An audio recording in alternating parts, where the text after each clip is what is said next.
नेपाल के प्रधानमंत्री केपी शर्मा ओली ने कैबिनेट में अचानक फेरबदल किया है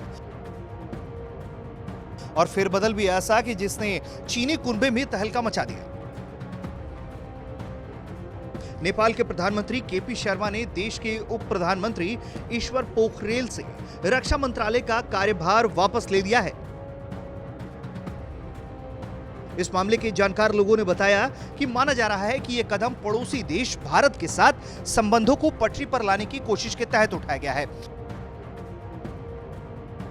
क्योंकि पिछले कुछ समय से भारत और नेपाल के संबंधों में खासी खटास आ गई थी।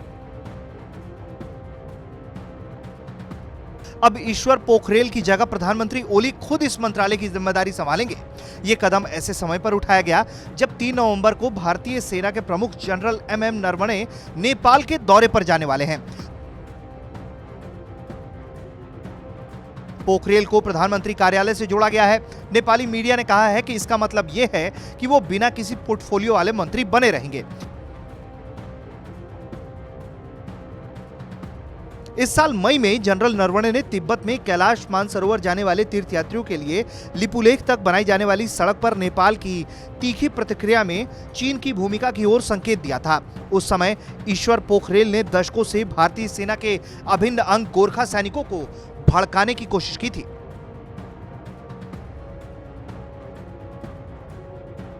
पोखरेल ने कहा था, जनरल नरवणे की टिप्पणी ने नेपाली गोरखा सेना के जवानों की भावनाओं को आहत किया है, जो भारत की रक्षा के लिए अपने प्राण न्यौछावर कर देते हैं।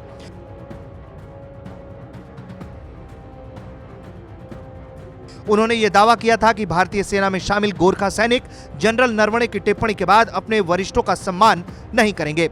इसके अलावा मंत्री ने कई आपत्तिजनक टिप्पणियां भी भारत के खिलाफ की थी।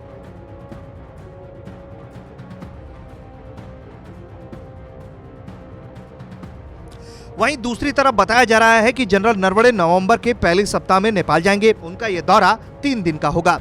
इस दौरान वे नेपाल के प्रधानमंत्री केपी शर्मा ओली से मिलेंगे और वहां के आर्मी चीफ से भी मुलाकात करेंगे। उन्हें वहां पर नेपाल सेना का मानद अध्यक्ष का दर्जा दिया जाएगा। बता दें कि भारत और नेपाल के बीच बरसों पुरानी एक संधि है, जिसके तहत दोनों देश एक दूसरे के आर्मी चीफ को अपने देश में आमंत्रित करते हैं और फिर समारोह के बीच उन्हें अपनी सेना के मानद अध्यक्ष का दर्जा देते हैं। लेकिन नेपाल में जिस तरीके से चीनी दखल अंदाजी के बीच ये खबर सामने आ रही है, ये वाकई एक चौंकाने वाली खबर है। ब्यूरो रिपोर्ट, भारत तक।